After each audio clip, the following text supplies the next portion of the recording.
Welcome to Culture Bites. My name's Dominic. I'm a consultant with Human Synergistics Australia, and this week on the podcast, we're looking at an approval culture, and we'll explore a bit around what it is, how it plays out, what's the impact on performance, and what are some of the common causes and solutions to addressing this kind of culture. And so if we start at the top, an approval culture to me, there's an expectation to be nice, get along with everyone, maintain harmony, although it may be at a more superficial level, a surface level kind of harmony, be liked by others, avoid conflict and so on. Kind of be nice is the message we're getting from the culture. And how this plays out, this can be the meeting you're in where we go around the table, everyone says yes and agrees, leave the room and nothing happens. What? I thought we all agreed to that decision, but why did no one do anything? And it's because people were sitting there with different views or disagreements, but they felt like they couldn't air those out. In an approval culture, we're encouraged not to have different views. Just say yes, go along to get along. And so they had reservations that were just unexpressed. Another way you can see it playing out is feedback is either absent or so sugar-coated that people miss it. It's like the feedback sandwich that's all bread and they miss the meat in the middle there. And so they don't really know how they're going. Other ways issues are often allowed to fester. So I talked about it's a superficial kind of harmony. On the surface things are pleasant, but it's not because I actually agree or I'm actually on board or I'm actually happy about this. It's just because I'm not telling you that I'm not. And that is very different from genuine harmony. I think genuine harmony sits on the other side of being able to have some disagreements.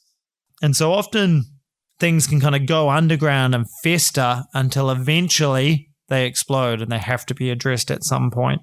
And the last one I see often in organization is taking on too many priorities. Organizations high in approval tend to say yes to everything. Can we do this? Yes. Can we do that? Yes. And we get this just longer and longer list of priorities. But of course, if everything's a priority, nothing is. And this is what makes it hard to get traction on anything, is because we're trying to do 20 things simultaneously, and that's just not possible. Or I say 20, but in the case of high approval cultures, it's 120 is probably more accurate.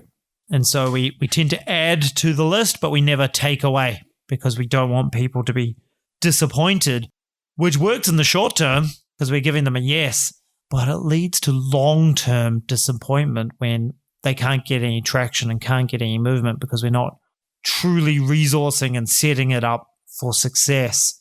And so that can be part of the impacts of having this kind of culture. It can feel like we're in a bit of quicksand. It's hard to get traction and get movement because we get these soft yeses.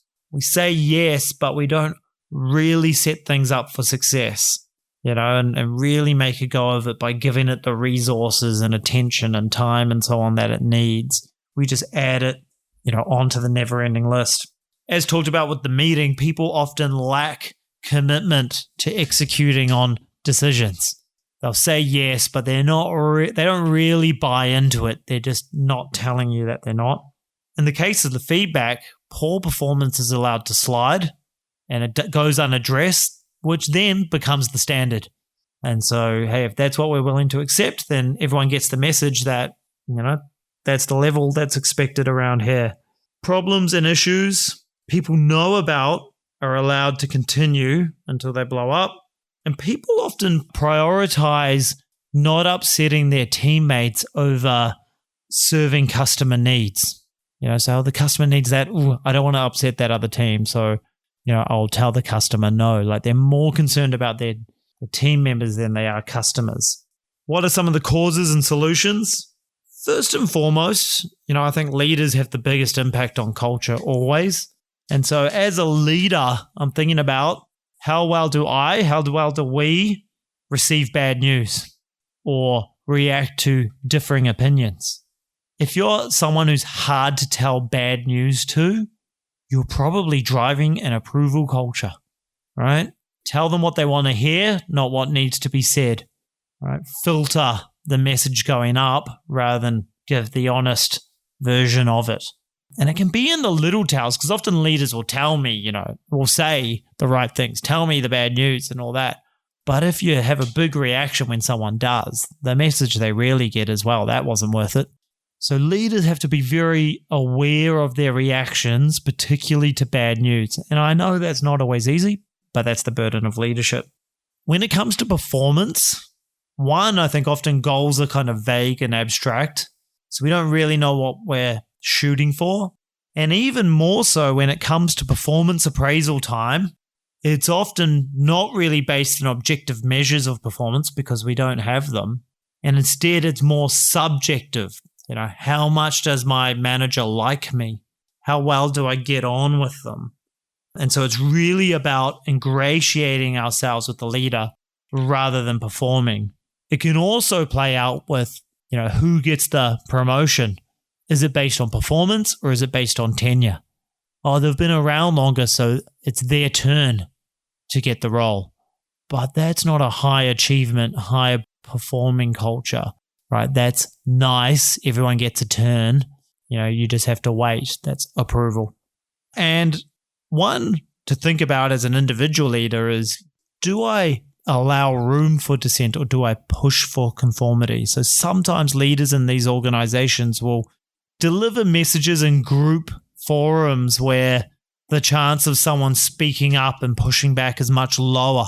So we kind of stifle and suffocate different opinions.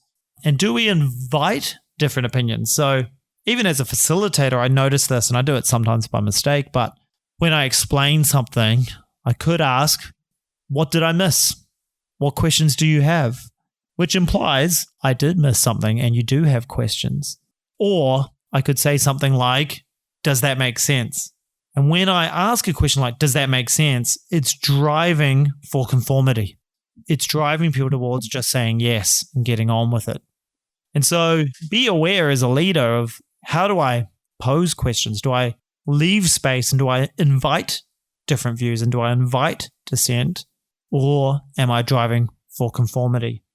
The cure to a approval culture is one, swinging up into affiliative. We can have good relationships, but have different views, and that's okay.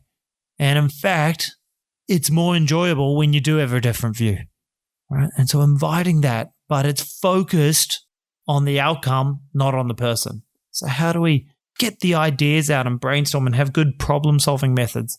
And the other way I'd go is into achievement in particular. So how do we get clear on those goals, those measures of performance, and manage towards those rather than everything's subjective based on how well do you like me? All right, I hope that helped. If you're in an approval culture, the hardest thing about changing that kind of culture is the approval, because people say yes and agree with you when you go to change it, but they're not necessarily committed. So see if you can surface, what are you wondering? What do you think is going to be challenging about making this movement? And as always, keep going a little longer. As a leader, leadership's about taking us somewhere new, and we've got to step outside of the current culture to do that. And that can be difficult, but you got to keep going a little longer. I hope that was useful. I'll see you on the next one. Thanks for listening to this episode of Culture Bites. If you enjoy the show, remember to subscribe on iTunes, Stitcher, SoundCloud, or wherever you get your podcasts. Also, leave us a review. It helps other people to find the show. If you have a question you'd like us to answer, email podcast@human-synergistics.com.au. We'd love to answer it. This podcast is copyright by Human Synergistics Australia. All rights reserved. To learn more about what we do, visit human-synergistics.com.au.